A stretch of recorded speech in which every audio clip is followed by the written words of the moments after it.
दोस्तों नमस्कार, आप सभी का स्वागत है आपके अपने YouTube channel study with TSH में। दोस्तों 12,460 शिक्षक भर्ती प्रक्रिया में सेकंड काउंसलिंग के बाद की कुछ महत्वपूर्ण जानकारियां आप सभी के साथ इस वीडियो के माध्यम से डिस्कस करने वाले हैं। आप सभी से निवेदन है कि प्लीज वीडियो को लाइक करें, दोस्तों में शेयर करें। जितने भाई बहन चैनल पर पहली बार विजिट कर रहे हैं और लगता है कि चैनल के द्वारा आप सभी को सही जानकारी 12,460 शिक्षक भर्ती प्रक्रिया से संबंधित दी जा रही, तो प्लीज चैनल को सब्सक्राइब करके बेल आइकन जरूर दबाएं आगे की लेटेस्ट अपडेट पाने के लिए।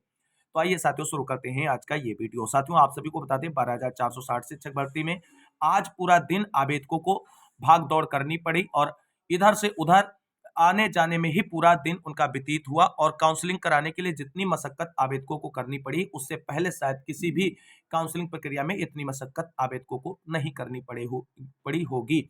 अब आप सभी को बता दें ऑलमोस्ट सेकेंड काउंसलिंग प्रक्रिया जो है पूरी डन हो चुकी है और सभी साथी अपनी अपनी काउंसलिंग प्रक्रिया पूरी करा चुके होंगे। हालांकि कुछ सेंटर ऐसे हैं जहां पर अभी तक काउंसलिंग प्रक्रिया चल रही है, क्योंकि कुछ बड़े काउंसलिंग सेंटर थे जहां पर सीटें ज्यादा थी, वहां पर ज्यादा लोग काउंसलिंग कराने आए थे। क्योंकि काउंसलिंग ओपन टू ऑल थी, तो किसी भी जनपद का आवेदक किसी भी जनपद में जाकर के काउंसलिंग करा सकता था।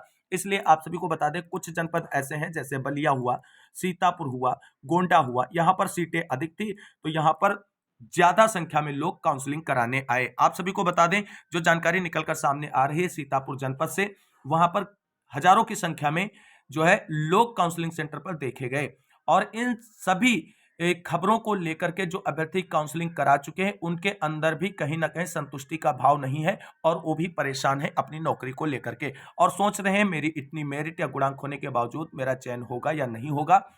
तो आप सभी साथियों को बता दें जो बड़े सेंटर हैं जहां पर सीटें ज्यादा हैं, वास्तव में वहां पर आवेदक ज्यादा आए थे और भीड़ इसलिए साथियों थी क्योंकि आप सभी लोगों ने देखा होगा जो एक आवेदक है तो एक आवेदक के साथ में दो दो अभिभावक भी थे। तो ऐसे में ये एग्जैक्ट आप नहीं कह सकते कि 3,000 लोग काउंसलिंग सेंटर पर थे तो 3,000 लोगों ने ही काउंसलिंग कराई है।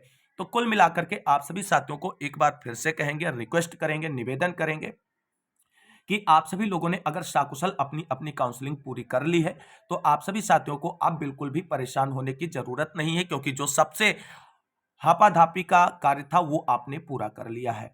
अब आगे की कार्रवाई के लिए आपको बेफिक्र होकर के, टेंशन फ्री होकर के इंतजार करना है कि विभाग जो है किस तरीके से अब और कितने दिनों के अंदर प्रक्रिया को कंप्लीट करेगा। तो कुल मिलाकर के साथियों भीड़ होना लाजमी था क्योंकि काउंसलिंग ओपन टू ऑल थी और इसमें सभी को मौका दिया गया था साथियों, इसलिए भीड़ होना भी लाजमी था। क्योंकि आप सभी लोग जानते हैं मल्टीपल वालों को भी शामिल किया गया, 20 जनपद वाले अभ्यर्थियों को भी शामिल किया गया जिनके जनपद में सीटें नहीं थी और वो साथी उसी जनपद की ओर भागे जहां पर सबसे ज्यादा सीटें थी, तो इसलिए भीड़ हुई। दूसरी बात आप सभी को बता दें काउंसलिंग छूटे वाले साथियों को भी मौका मिला। तो इस तरीके से सभी को जब समेटा गया है इस काउंसलिंग शेड्यूल में तो काउंसलिंग सेंटर पर भीड़ होना लाजमी है। और दोस्तों आप सभी को बता दें कुल मिलाकर के भीड़ जो हुई उसमें आप सभी को बता दें 50% ऐसे आवेदक हैं 12,460 शिक्षक भर्ती प्रक्रिया के जिन्होंने आज काउंसलिंग कराई। उनकी मेरिट जो है वो बहुत लो है, लेकिन उनको मौका मिला और उन्हें लगा कि सीटें ज्यादा है आवेदकों के अपेक्षा में, इसलिए उन्होंने भी काउंसलिंग कराई है। तो कुल मिलाकर के आपको बता दें बिल्कुल भी परेशान ना हो, मैक्सिमम साथियों का चयन होगा और हम तो ईश्वर से प्रार्थना करते हैं कि जितने मेरे भाई बहनों ने आज काउंसलिंग कराई है सभी का चयन हो जाए, क्योंकि एक नौकरी बहुत ही महत्वपूर्ण हो गई है आज के इस समय में। तो आप सभी का चयन सुनिश्चित हो जाए, इससे बेहतर क्या है और ईश्वर से हम सभी यही प्रार्थना करते हैं। तो कुल मिलाकर के 6470 पद भरने हैं और आज की काउंसलिंग की कंडीशन को देख करके हम ये कह सकते हैं कि आज ही सारे पदों को भरने के लिए विभाग के पास पर्याप्त आवेदक उपलब्ध होंगे और अब थर्ड काउंसलिंग की कोई भी जिम्मेदारी नहीं बचती है विभाग की, क्योंकि जब पद पूरे हो जाएंगे 6470 पद पर आवेदक मिल जाएंगे और मेरिट धारी मिल जाएंगे तो थर्ड काउंसलिंग की कोई भी गुंजाइश नहीं बनेगी। लेकिन ये सारी चीजें जब विभाग की तरफ से अनंतिम चयन सूची जारी की जाएगी तब क्लियर हो पाएगा कि 6470 पदों के सापेक्ष कितने अधिक आवेदक मिले हैं या कितने कम आवेदक मिले हैं, पद रिक्त बचे हैं या आवेदक अधिक हो गए हैं। तो इसको लेकर के सारी चीजें तभी क्लियर हो पाएंगी जब अनंतिम चयन सूची का प्रकाशन होगा। साथियों अब आप सभी को बता दें कि सेकंड फेज की काउंसलिंग प्रक्रिया डन हो चुकी है और किस कटाव तक नियुक्ति होगी, जनरल, ओबीसी, एससी, एसटी किस कटाव वाले अभ्यर्थी जो हैं सेकंड काउंसलिंग में काउंसलिंग कराने के बाद सेफ है। साथियों आप सभी को बता दें सभी जनपद में कटाव अलग अलग रहने वाली है। बिल्कुल आप सभी लोग इस बात से सिक्योर हो जाइए कि सभी जनपद में कट ऑफ अलग अलग रहने वाली है। और जो साथी ये कह रहे हैं कि 70 से नीचे किसी का होने वाला नहीं है, उन सभी साथियों से एक बार फिर कहेंगे कि मेरी इस बात पर भी आप सभी लोग भरोसा करें, थोड़ा रिलाई करें। आप सभी को बता दें, अगर ओवरऑल की बात की जाए तो जनरल कैटेगरी के आवेदक जो हैं, उन जो 69 प्लस जिनकी भी मेरिट या गुणांक है, वो सभी अभ्यर्थी सेकंड काउंसलिंग में काउंसलिंग कराने के बाद नियुक्ति पत्र के लिए अपने आप को सेफ मान सकते हैं। वहीं आपको बता दें, अगर ओबीसी आवेदकों की बात करें, हम ओवरऑल साथियों बात कर रहे हैं, पर्टिकुलर किसी एक काउंसलिंग सेंटर के बारे में बात नहीं कर रहे हैं। और ओबीसी की अगर हम बात करें तो 67 प्लस के जो आवेदक हैं वो पूरी तरीके से भर्ती प्रक्रिया में सेफ हैं काउंसलिंग कराने के बाद में। वहीं आपको बात करें अगर अब एससी के बारे में, तो एससी में 63 प्लस वाले जो साथी हैं वो पूरी तरीके से सेफ हैं और उनकी नौकरी आप एक तरीके से श्योर समझिए। जबकि एसटी वालों की बात करें तो 61 प्लस वाले जितने भी आवेदक हैं उन सभी की नौकरी इस सेकंड काउंसलिंग के बाद लगभग सिक्योर है।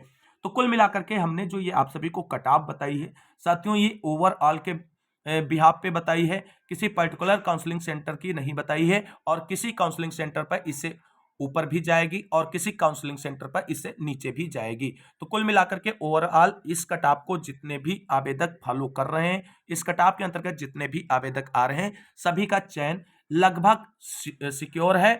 अगर आप किसी तरीके से आपके कोई डॉक्यूमेंटेशन में या कोई चीज में गलती नहीं पाई जाती है तो कुल मिलाकर के आप सभी साथियों को बता दें, ये कटाव हमने ओवरऑल ऑब्जर्वेशन के बाद तैयार की है, जिसमें बिल्कुल आप सभी लोग निश्चिंत रहें और इसी कटाव के अराउंड ही चयन होगा। सभी साथी लोग बाद में देखेंगे। अभी शायद आपको मेरी बात पर भरोसा नहीं होगा, क्योंकि जिस तरीके से कल आपने मेरी बात पर सेकंड काउंसलिंग में ओपन टू ऑल वाली बात पर भरोसा नहीं किया था, लेकिन आज जब आप सभी लोग काउंसलिंग कराने गए तो सभी जगह पर आपको काउंसलिंग ओपन टू ऑल मिली है। तो दोस्तों ये थी नियुक्ति के लिए सेफ कटाव सभी कैटेगरी वाइज किस तरीके से रहेगी। अब बात करते हैं अनंतिम चयन सूची की तैयारी शुरू। इस बार ऐसे बनेगी अनंतिम चयन सूची।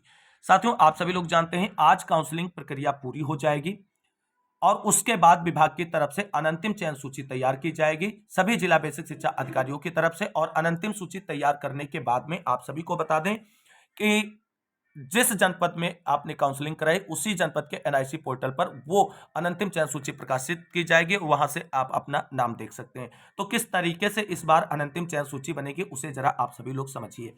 मान लीजिए कि किसी काउंसलिंग सेंटर पर 1000 कुल आवेदकों ने काउंसलिंग करवाई, तो काउंसलिंग संपन्न होने के बाद सभी को जर्नल, ओबीसी, एससी, एसटी और स्पेशल कैटेगरी में वर्गीकृत किया जाएगा।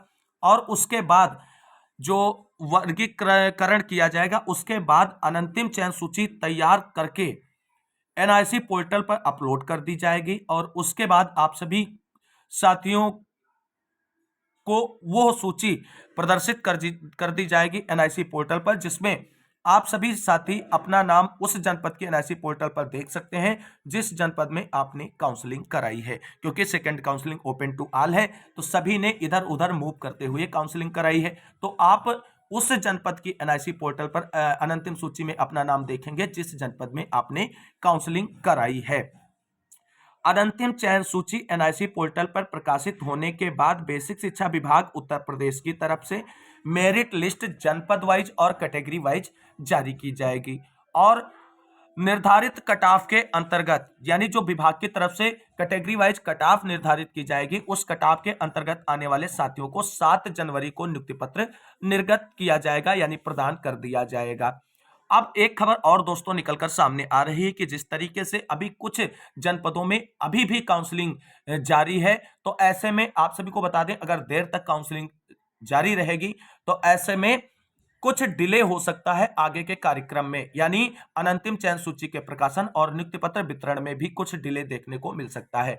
तो एक और खबर निकलकर सामने आ रही है कि यदि आज देर शाम तक काउंसलिंग चलती रही तो 6 को प्रकाशित होने वाली अनंतिम चयन सूची का प्रकाशन जो है वो आगे बढ़ाया जा सकता है और फिर अनंतिम चयन सूची जो है 7 को जनपद वाइज एनआईसी पोर्टल पर जारी की जा सकती है और नियुक्ति पत्र 8 को वितरित किए जा सकते हैं। ऐसा साथियों आप सभी को बता दें तब पॉसिबल है जब विभाग कल दोपहर तक जो है अनंतिम चयन सूची रेडी करके एनआईसी पोर्टल पर अपलोड नहीं कर पाएगा, तब की कंडीशन में। वैसे सारी चीजें आप अकॉर्डिंग टू शेड्यूल मानकर चलें। 6 को देर शाम तक अनंतिम चयन सूची का प्रकाशन और 7 को नियुक्ति पत्र निर्गत किए जाएंगे आप सभी अहर्य अभ्यर्थियों को। जो अनंतिम चयन सूची में नाम होगा और जो विभाग की तरफ से कैटेगरी वाइज मेरिट लिस्ट जारी की जाएगी और उस मेरिट लिस्ट के अकॉर्डिंग कटाव में आने वाले सभी आवेदकों को 7 को नियुक्ति पत्र निर्गत कर दिया जाएगा। तो साथियों, ये थी सेकंड काउंसलिंग के बाद की कुछ महत्वपूर्ण जानकारी जो मैंने आप सभी के साथ डिस्कस की है। उम्मीद करते हैं जानकारी आप सभी को अच्छी लगी होगी। अगर आप सभी को भरोसा है चैनल पे और लगता है कि जानकारी सही दी जा रही है चैनल के माध्यम से, तो आप सभी लोग प्लीज चैनल को सब्सक्राइब करके बेल आइकन जरूर दबाएं लेटेस्ट अपडेट पाने के लिए। इस वीडियो को आप सभी ने अंत तक देखा, इसके लिए आप सभी साथियों का तहे दिल से शुक्रिया, बहुत बहुत धन्यवाद। मिलेंगे अगली वीडियो में, तब तक के लिए सभी साथियों को जय हिंद, जय भारत, वंदे मातरम।